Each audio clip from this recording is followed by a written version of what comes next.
नमस्कार, मैं रोहन सुहाग, बिसान गांव का एक युवा वोटर आज आप सबके सामने हरियाणा विधानसभा चुनाव के उपलक्ष्य पर कुछ बातें करना चाहता हूं। आपके सामने कुछ अपने विचार रखना चाहता हूं। ये विचार खास तौर पर मेरी उम्र के जो युवा भाई बहन हैं और जो हमसे छोटी उम्र के भाई बहन हैं, जो अभी स्कूल कॉलेज में पढ़ रहे हैं, उन सब के लिए, खास तौर पर उन सब के लिए जो बेरी हलके में अपने भविष्य को देखते हैं। जैसे कि आप सब जानते हैं, बेरी हलके ने भारत माता के लिए बहुत कुछ किया है।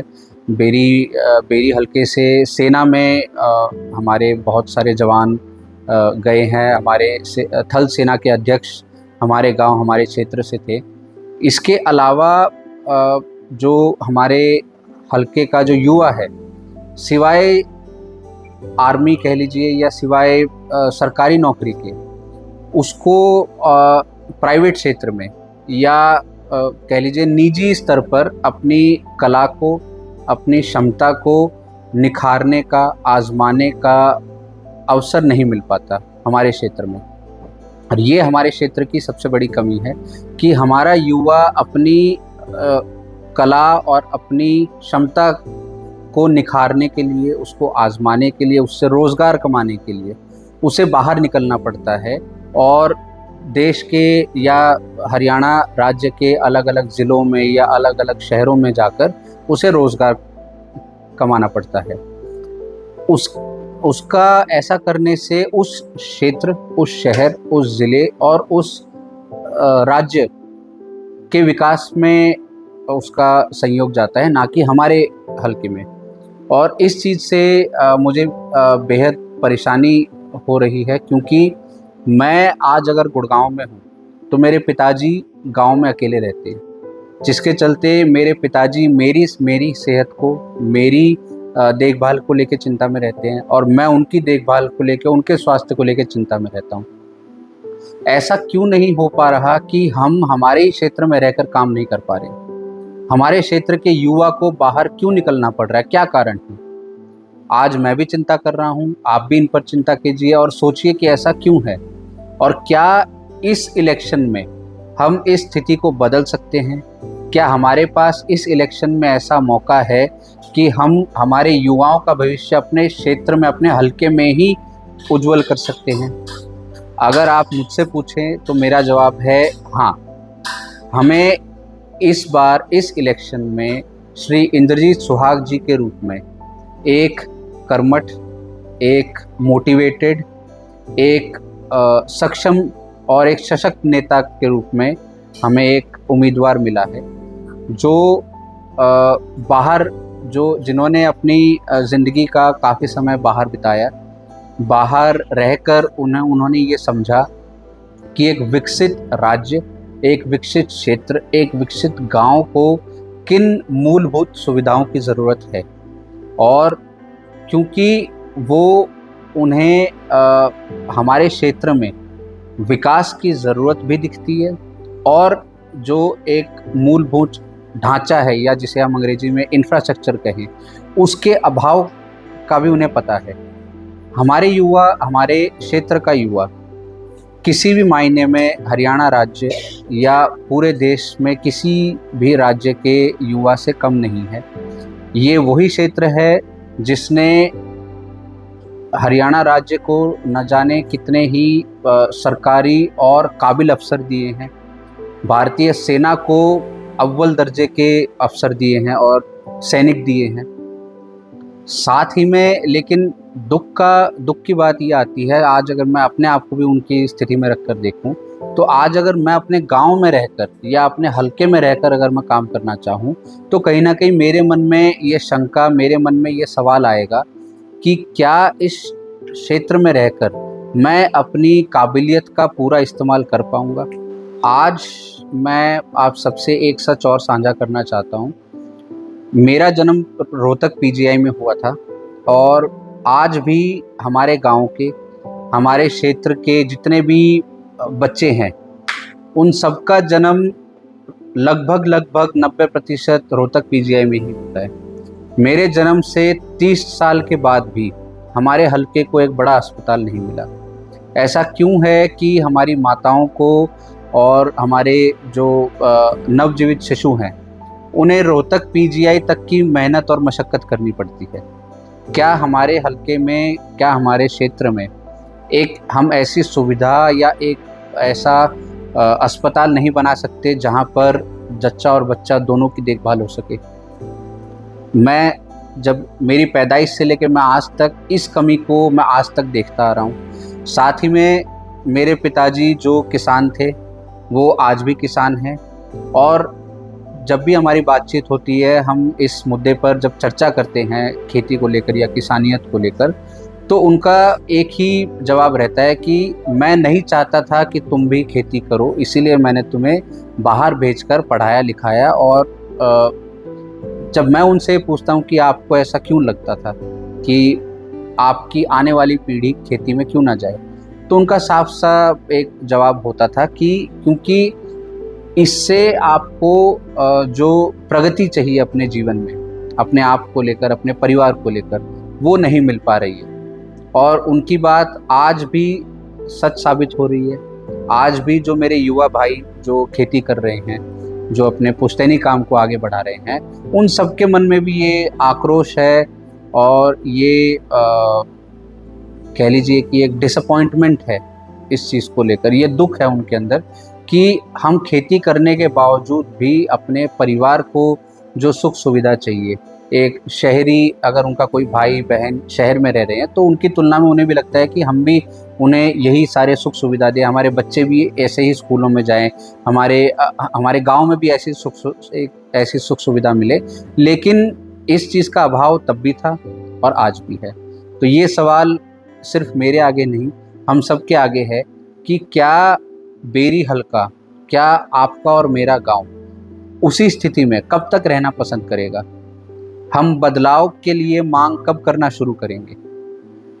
अगर आप मुझसे पूछें तो मेरे लिए इंतज़ार की घड़ी ख़त्म हो चुकी है।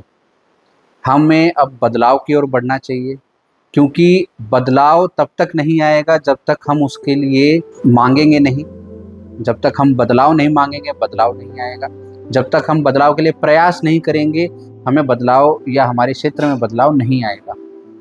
तो इस विधानसभा इलेक्शन में मैं आप सभी से ये विनती करना चाहता हूँ कि इस विधानसभा के चुनाव में आप श्री इंद्रजीत सुहाग जी को अपना कीमती वोट देकर उन्हें हमारे हलके से एमएलए बनाएं, ताकि वो हमारे इलाके में जिस तरीके की मोटिवेशन उनके अंदर है, जिस तरीके की सहनशीलता और दूरदृष्टि उनके पास है, वो उससे हमारे हलके के युवाओं को, हमारी बहन बेटियों को, हमारे बुज़ुर्गों के लिए अच्छे और प्रगतिशील काम कर सकें, और हम और हमारी आने वाली पीढ़ी बेरी हलके को और अपने गांव को एक नई दृष्टि से देख पाए।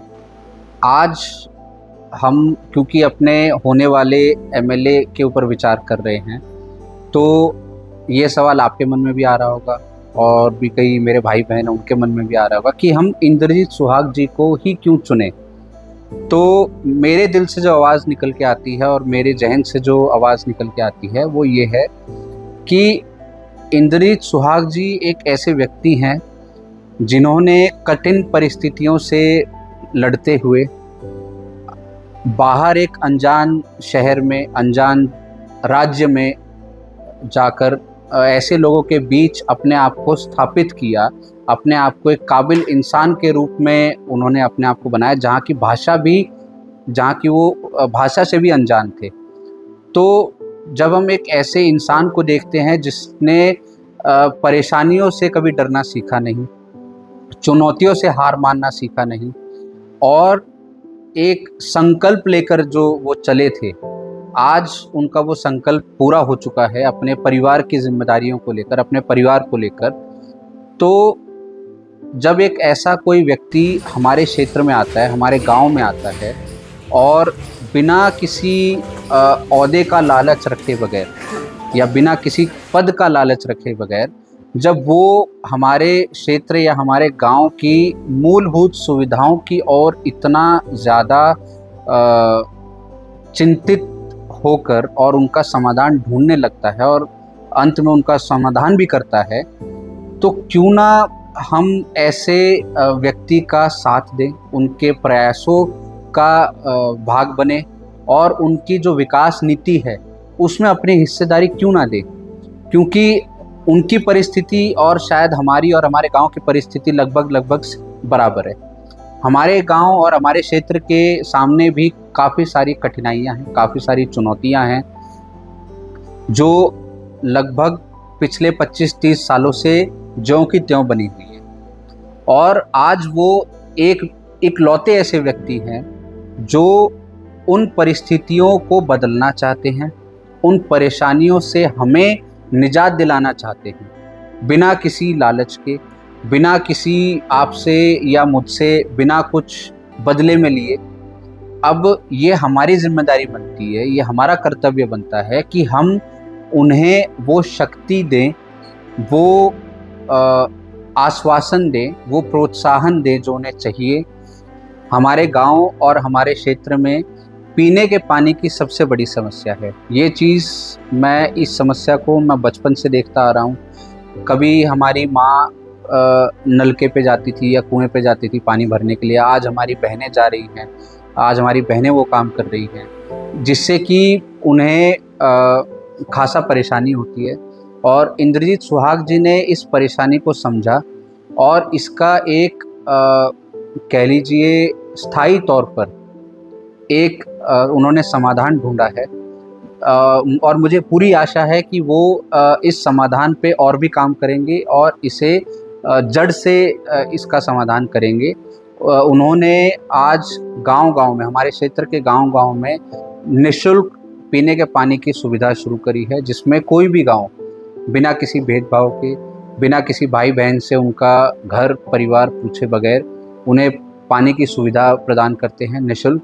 और साथ ही में हमारी जो बहन बेटियां हैं या जो हमारी बहनें हैं, उनके लिए उन्होंने निःशुल्क बस सेवा शुरू करी है, जो कि अपने आप में एक बहुत बड़ी कह लीजिए उपलब्धि है हमारे क्षेत्र के लिए कि हम अपनी बहनों और बेटियों को निःशुल्क कॉलेज जाने की सुविधा प्रदान कर पा रहे हैं। ये काम आज से शायद बहुत पहले हो जाना चाहिए था, लेकिन इंद्रजीत सुहाग जी की पहल की वजह से आज इसकी शुरुआत हो चुकी है और हज़ारों बहन बेटियां इसका लाभ पा रही हैं। तो उनके इन्हीं कार्यों की वजह से और इन्हीं कार्यनीति की वजह से मैं उनको अपने क्षेत्र का एमएलए के रूप में देखना चाहता हूं और मेरा उनको पूरा समर्थन है। और आप सभी से अनुरोध है कि आप भी उनके इस विकास कार्य में हिस्सा बने और उन्हें अपना कीमती वोट देकर उन्हें अपने क्षेत्र का एमएलए बनाएं, ताकि वो न सिर्फ बहन बेटियों के लिए बल्कि और भी कई वर्गों के लिए आगे बढ़कर काम कर सकें और अपने और हमारे बेरी क्षेत्र को एक विकसित क्षेत्र के रूप में स्थापित कर सकें। धन्यवाद।